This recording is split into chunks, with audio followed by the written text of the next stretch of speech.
महीना हो गया है शुरू और पैसा आ गया है हाथ में। महीने के स्टार्ट के ये दिन बड़े खुशगवार होते हैं। हमने अपनी बड़ी छोटी छोटी सी ख्वाहिशात को इकट्ठा करके रखा होता है कि महीने के स्टार्ट में जब सैलरी आएगी या हस्बैंड के पैसे आएंगे तो उसको पूरा करेंगे।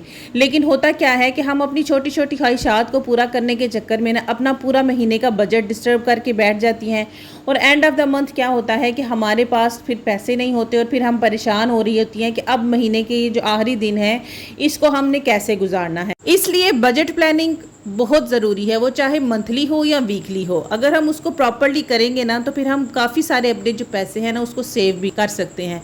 तो आज के व्लॉग में मैं आपके साथ अपनी मंथली बजट प्लानिंग शेयर करूंगी और साथ ही साथ आपके साथ कुछ ऐसे टिप्स एंड ट्रिक्स भी शेयर करूंगी कि कैसे आप अपने बजट को मैनेज कर सकती हैं और एंड ऑफ द मंथ आप कुछ पैसे सेव भी कर सकते हैं। तो वीडियो को स्टार्ट करते हैं। अस्सलाम वालेकुम, क्या हाल चाल है और कैसे हैं सब? उम्मीद करती हूँ सब खैरियत से होंगे। अल्हम्दुलिल्लाह मैं भी ठीक ठाक हूँ। अगर आप अंदर से बिल्कुल सॉफ्ट, रेशेदार और बाहर से क्रिस्पी और क्रंची पराठा खाना चाहती है ना तो पेड़ा बनाने का ना ये तरीका आप देख लें। इस तरीके से अगर आप पेड़ा बनाएंगी और घी यूज़ करेंगी, ऑयल आपने यूज़ नहीं करना, तो यकीन करें आपका पराठा अंदर से इतना सॉफ्ट और लेयर्स होंगी उसके अंदर और बाहर से उतना ही क्रिस्पी और क्रंची बनेगा कि आपको ना खा के मज़ा ही आ जाना। और आपने ना मुझे वाकई दुआएं देनी है कि हाँ, पेड़ा बनाने का अगर ये तरीका आप फॉलो करेंगी ना तो फिर आप ऐसे ही मज़े का ना पराठा बना सकती हैं। एज़ यूजुअल वही रूटीन का दिन है। सुबह के टाइम पे नाश्ता बनाने से ही वीडियो स्टार्ट होती है। हम होम मेकर्स की जो लाइफ है वो किचन से स्टार्ट होती है और किचन पर ही आकर ख़त्म होती है।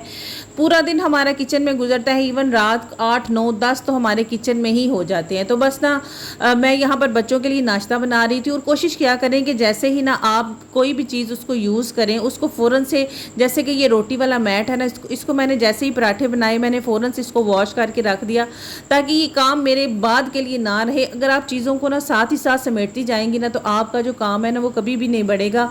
घर हमेशा ऑर्गेनाइज साफ सुथरा रहेगा। अब यहाँ पर जी मैंने कल हालात देख लिए थे गैस के। अगर आपने मेरी कल की वीडियो देखी है तो आपको पता चल गया होगा कि गैस वालों ने मुझे कितना जलील किया था। इसलिए सुबह के टाइम पे गैस ही तो मैंने सोचा कि साथ ही जो है वो मैं खाना चढ़ा दूँ और ना मैंने रात को ही खाने की प्लानिंग करके रखी हुई होती है कि मुझे क्या चीज़ बनानी है, तो इसलिए इससे मुझे जो है वो फ़ायदा हो जाता है।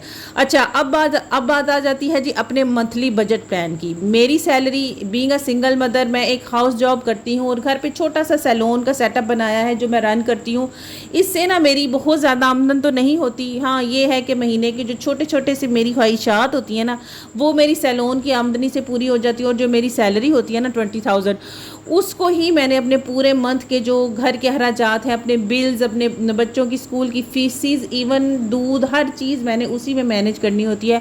अल्हम्दुलिल्लाह सबसे पहली जो चीज़ है ना, आपके पास पैसे कम हो, ज़्यादा हो, कुछ भी हो, जब तक आप सब्र शुक्र करना नहीं सीखेंगी ना आपके पैसे में बरकत कभी भी नहीं होगी। मैंने बहुत सी ऐसी औरतें देखी हैं, बल्कि मेरे अपने फैमिली में मेरी पूरी एक फैमिली है, यानी कि मेरी एक चची हैं जो उनकी आदत ही ये थी, अल्लाह उनको बख्शे, दुनिया से चली गई हैं, लेकिन उनकी बेटियों की भी यही आदत है, हमेशा वो रोती रहती हैं और माशाल्लाह उनके पास हर चीज़ है, लेकिन फिर भी क्या होता है कि कोई चीज़ नहीं है, पैसे नहीं है, ये लेना है, ये ख्वाहिश नहीं पूरी हो रही है और अल्हम्दुलिल्लाह से वो अपनी तमाम ख्वाहिशात पूरी कर रही होती हैं।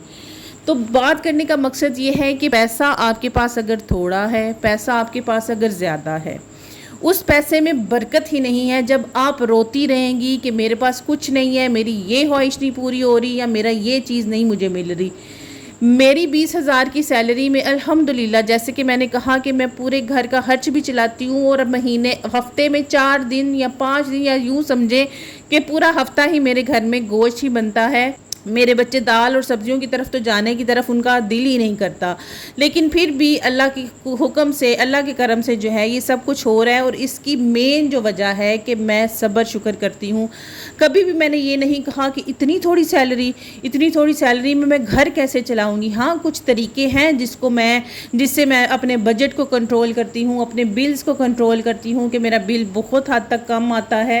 ये सारी चीज़ें हैं, लेकिन फिर भी जो चीज़ आप सब्र शुक्र में है ना, वो चीज़ किसी भी और चीज़ में नहीं है। तो बस सबसे पहली चीज़ तो आपने ये करनी है कि आपने ना सब्र शुक्र करना है कि अल्लाह तेरा शुक्र है, जो भी तू मुझे दे रहा है तेरी ही दी हुई नेमत है और तेरा उसके ऊपर बहुत ज़्यादा मुझ पे एहसान है। अच्छा, मंथली बजट प्लानिंग के लिए ऑब्वियस सी एक बात है कि महीने के स्टार्ट में ही हमने पूरे महीने की बजट प्लानिंग कर लेनी है कि हमने किन अपने तमाम पैसे को किन किन जगह पर खर्च करना है, कैसे कैसे करके हमने ना इन अखराजात को पूरा करना है।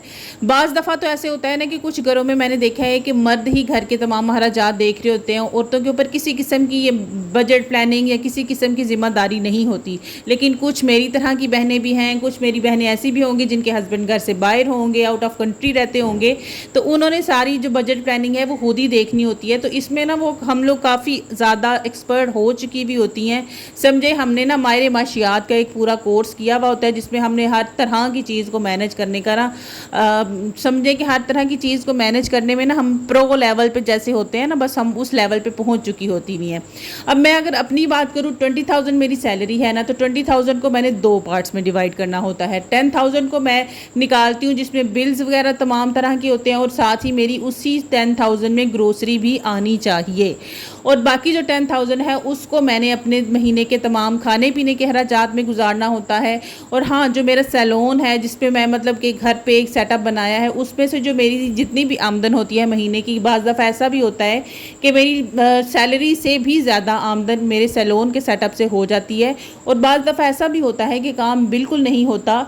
तो चीज़ें जो हैं वो इसी तरह मैनेज करके होती हैं। तो अगर मेरी सैलून की जो आमदन है वो ज़्यादा हो जाए तो फिर मैं क्या करती हूँ कि मैं उनको सेव कर लेती हूँ, यानी कि इस बहाने से मेरी बचत भी हो जाती है और मेरे महीने की जो बजट प्लानिंग है वो भी अच्छी चलती है, और मेरा खाना पीना और मेरी तमाम छोटी छोटी ख्वाहिशात इस तरह से मैं करके पूरी कर लेती हूँ। बजट प्लानिंग का सबसे बड़ा फ़ायदा तो ये है कि हम अपने पैसे को ना फजूलियात में खर्च नहीं करते। और अगर आपको अभी भी बजट प्लानिंग की समझ नहीं आती ना, तो आपने ना सबसे पहले तो ये देखना है कि आपका पैसा वेस्ट किस जगह पर हो रहा है। अक्सर ऐसा होता है कि हम इंस्टाग्राम स्क्रॉल कर रही हैं या कोई बड़ी फेमस इन्फ्लुएंसर्स हैं, हम उनके कहने पे ना फजूल सी जो चीज़ें हैं जो उन्होंने रिकमेंड की होती हैं, उन्होंने रिकमेंड की होती हैं क्योंकि उनको पैसा मिला होता है, पेड प्रमोशंस कर रही होती हैं वो, और वो हमें रिकमेंड करती हैं कि ये जी बड़ी ज़बरदस्त चीज़ है, आप इसको मंगवा लें। तो फिर हम क्या करती हैं कि हम पागलों की तरह बस जी दौड़ पड़ती हैं, ऑर्डर करती हैं, और वो चीज़ें बाद में चाहे हमारे काम की ना हो। फॉर एग्जांपल अगर कोई स्किन के रिलेटेड प्रोडक्ट है, वो क्या पता वो चीज़ उसको अच्छी लग रही हो लेकिन हमारी स्किन पर वो चीज़ अच्छी ना लग रही हो, हमें वो सूट ही ना करे। इसलिए ये छोटी छोटी सी चीज़ें होती हैं जिस पर ना हम अपने पैसे को वेस्ट कर देती हैं, और फिर क्या होता है एंड ऑफ द मंथ जो है वो हमें थोड़ी सी प्रॉब्लम्स होने लग जाती हैं कि पैसे की कमी है, फिर समझ नहीं आती। सम टाइम हस्बैंड को कहना पड़ता है कि अब पैसे नहीं हैं, थोड़े से पैसे भिजवा दो, या आप क्या करें कहीं से पैसे पकड़ लाओ, उधार ले लो। और उधार लेने की जो सिचुएशन है ना, अल्लाह माफ़ करे, मैं तो कोशिश करती हूँ कि कभी भी किसी से उधार ना लूँ। अगर मैंने किसी से उधार ले लिया हो ना, चाहे 100 रुपया ही, मुझे तो नींद ही नहीं आती। मैं कहती हूँ कब दिन चढ़ेगा और मैं अगले बंदे का उधार वापस दूंगी। इसलिए ना ये आपने अपने पैसे को अक्लमंदी से या वाइजली स्पेंड करें, क्योंकि बड़ी ही मुश्किल से पैसा कमाया जाता है। अगर आप खुद भी कमाती है ना तो फिर आपको अंदाज़ा होगा कि पैसा कितनी मुश्किल से कमाया जाता है। और मैंने ना 10 साल जॉब्स की हैं, तो मैं एक बात कहूँगी कि खोते की तरह जो आपके होते हैं ना ऑनर्स, जो आपकी कंपनी के ऑनर होते हैं, अगर आप एक स्कूल में भी काम करिए ना, तो मैं अपनी ज़ुबान में ये बात कहती हूँ कि खोते की तरह हमसे काम लेते हैं और फिर हमें वो सैलरी देते हैं।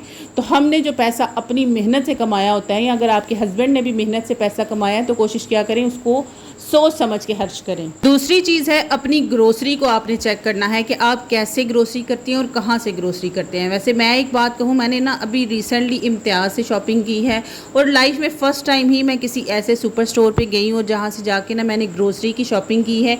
लेकिन मुझे बड़ा ही अच्छा लगा है। काफ़ी सारी प्राइसेस ऐसी थी जो कि मार्केट से बहुत ज़्यादा कम थी, बहुत ज़्यादा ऑफ़र्स लगी हुई थी वहाँ पे।